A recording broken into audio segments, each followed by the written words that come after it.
really good. And then he told me about this guy named David Gibbs, and I'd never heard of him. He said, "You ever heard of this guy named David Gibbs?" I said, "No, I never heard of him." He said, "Listen to this message." He said, "This is a great message." And man, it was one of the best messages I ever heard. And it was called Doing the Impossible. Well, since that time, I've listened to a lot of messages by David Gibbs. And he's one of my favorite preachers. And the more that I get to know him, the more I like about him. And you begin to hear his testimony in his life. Now, David Gibbs started the Christian Law Association.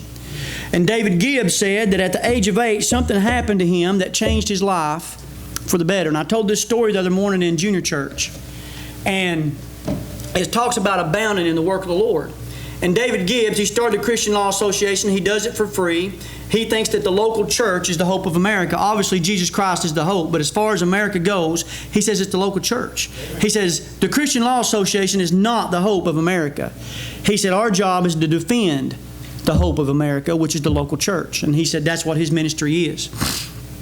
And David Gibbs, I've listened to plenty of messages, but here's the thing that happened to him when he was 8 years old. I want to tell you that story. And it'll probably take 5 or 6, 7 minutes. He said when he was 8 years old that his mom was a piano player in the church. And they had a key to the church. They'd get there early because everybody wanted to learn. If they wanted a song, she's the one that played the song. After the church was over, she stayed afterwards because she was always playing. She loved playing music. She loved the piano. He said that she was just ecstatic about the ministry that God called her to, about playing the piano, playing music, just doing all that stuff. He said she just loved it.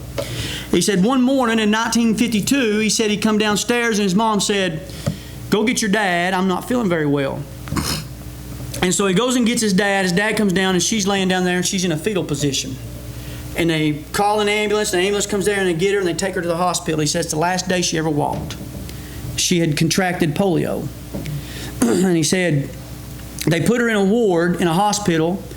And he said there was 60-something women in there. Now, them 60-something women, only 11 of them lived. And he said it paralyzed her to where she couldn't move anything. He said if she cried, we had to wipe her tears. They put her in a wheelchair. They strapped her down. They strapped her head down. Completely immobilized her from doing anything.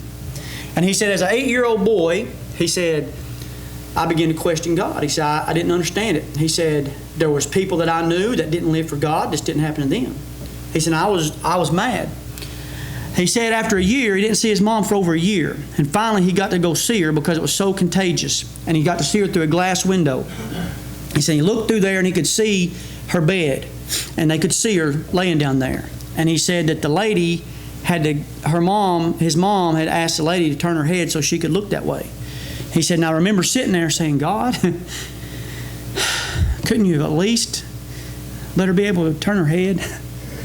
He said, at least you could have done that. He just didn't understand. And he said, his mom sent the nurse down there and said, David, your mom said to tell you, David, don't be thinking those thoughts. He said, I was thinking, man. He said, but now, he said, I realize moms know what kids think. And he said, and I felt bad. He said, but I was aggravated. He said, after 2 years, my mom finally came back home. He said, and the first night she was home, my dad said, we ain't been able to have devotion with your mom here in 2 years. He said, I want to have devotion. And he said, and at the end of the devotion, one thing they always did is they let everybody go around one at a time and tell a prayer request. And then after they all told a prayer request, then they would pray. And it got to their mom, and she said, I want you to pray that God will give me something to do. And he said, I remember sitting there looking at Mom thinking, Mom,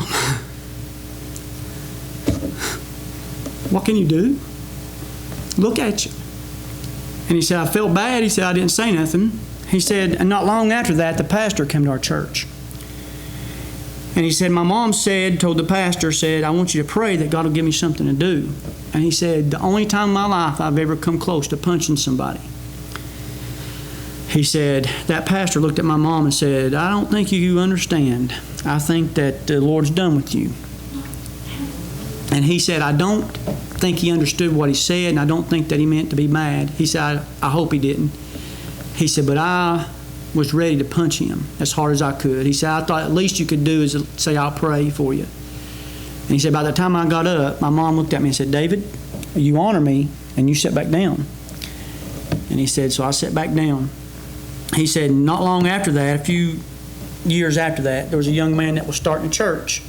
And he started this church, and he come by and heard about her and just come by to visit. And so he come by and visited, and she said, I want you to pray that God will give me something to do.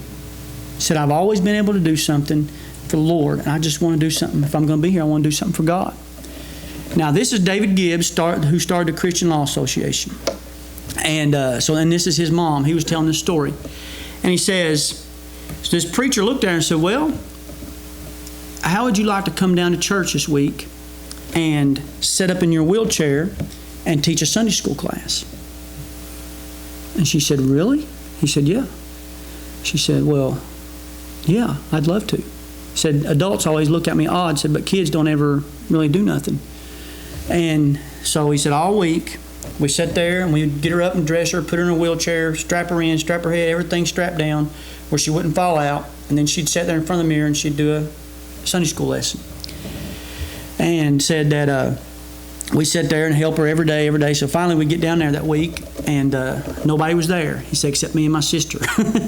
He said, so we listened to it again. He said, and then the next week there was 3 kids showed up. And so that went on for a while. And so as of course the time goes, and this is in the 50s, his mom one night said, David, said, we need some more kids for Sunday school. And he said, you got that right. I feel like I'm going to spend the rest of my life going to Sunday school with my sister. And she said, well, there's a big bus company down there, and tomorrow morning you're going to get me up and you're going to take me down that bus company. And we're going to get a bus. They're going to give us a bus. And he said, I remember thinking, I don't think they give them away. And his mom was like, I've been praying, we'll just have faith. And so the next morning he said, I got up. He said, I got my mom dressed. He said, I was taking her outside to get her in the vehicle. He said, and I dropped her. And he said, and she just started writhing in pain. He said, and she was crying, and I was crying, and she just hurt her. She was in so much pain. And he said, I just looked at her and said, Mom, don't you think if the Lord was in this, he would at least not let me drop you? She said, it's just the devil fighting the sun. Said, just give me a minute. You can help me get up. Wipe my tears out of my eyes. So he gets her up, puts her in a car, takes her down. They stop in front of this bus station, and there really wasn't no parking places except in front of this big old window. And so they get in. He said it takes him forever to get her out of the car, get her strapped in this wheelchair, and he's wiping the tears out of her eyes because she's still in a lot of pain. And she said, and he kept saying, Mom, now don't be disappointed if this don't work out. He said, I just didn't want her to hurt no more. He said, so he goes in this bus company, and he takes her in there, and they go in there, and they go to the secretary, and they said, she looked there and said, I need y'all to give me a bus to help bring kids to Sunday school. And he said, oh, you mean you need to rent a bus? And she said, no, I need you to give me one. She said, well, I don't think that they give them away. And she said, but well, I'll call the vice president. So the vice president come down there, and he said he was kind of polite, but he was real curt with the way he talked to her. He said, ma'am, I appreciate what you're trying to do. I understand what you're doing, but I've been here for 30-something years, and we've never gave a bus away. So I'm sorry. I appreciate you come down here, but the answer is no. And so he's getting ready to leave, and said, my mom looked at him and said, can I ask you a question? He said, yeah. She said, are you do you own the buses? He said, well, no, I don't own the buses, but I've worked here for 33 years. And he said, well, that's why you couldn't give me one anyway. Who owns the buses? I need to talk to him. And said, the secretary started getting excited. Said, well, yeah, he don't own the buses no more than I own the buses. And said, so she's getting in the whole spirit of it. And he says, well, I'll call the owner, but he ain't going to give you a bus, but I'll call him. So they call him, and he said, I can't believe it. He's coming down here. So he walks down there, and he says, lady, listen, the only reason I came down here is that you parked, and you didn't know it, but you parked outside my window in my office. And I seen how long it took you to get together and get all this stuff out, and him wiping your tears out of your eyes, and just how much work. And I just appreciate the fact that this meant so much to you that you'd come down here. And I just personally wanted to come down here and talk to you and let you know how much I appreciate it. But now I can't give you a bus. And she said, well, I understand. And she said, can I tell you one thing, though? And he said, what is it? And she said, the Lord's going to be really disappointed with you.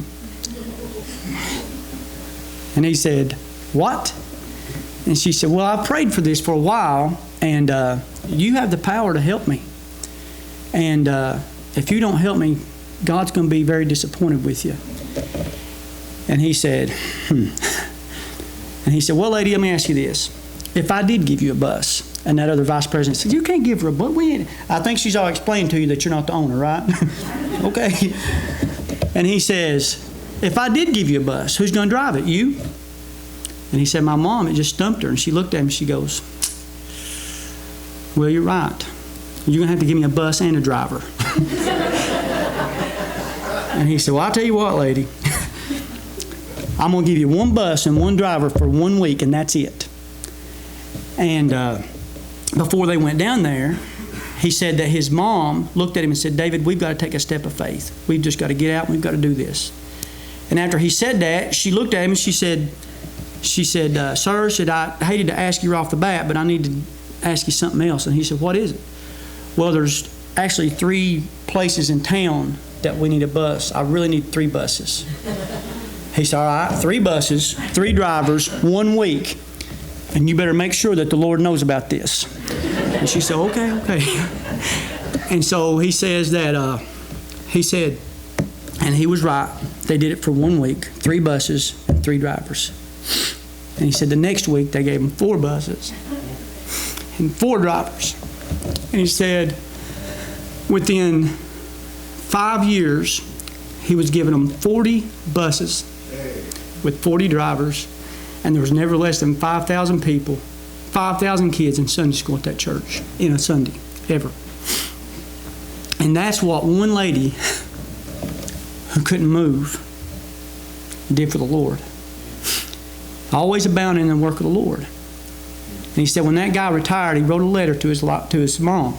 And he said, the best thing I ever did was give you a bus. He said, I want to thank you for taking a step of faith. Because of you, my family's saved. All my bus drivers are saved. He said they'd come out on them Sundays and my mom would say, take me out there, and they'd go out to buses, and I'd wheel her out there in a wheelchair, and she'd say, come to church, you got to go to church. And they said, we don't want to go to church. And they was out there smoking cigarettes, and we're not going to church. She said, yes, you are. You work for me today. You're going to church. And said they'd put their cigarettes down, they'd follow her to church. And he said, because of you, all my drivers are saved. And he said, I just want to thank you for taking a step of faith. One of these days, the rapture will happen. Amen. And we're not going to have an opportunity to do nothing anymore.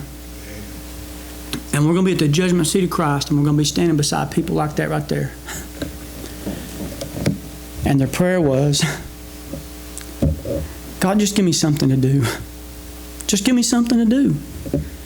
God took away what she loved, and she didn't quit. And God said, all right. And he gave her something to do. Let's all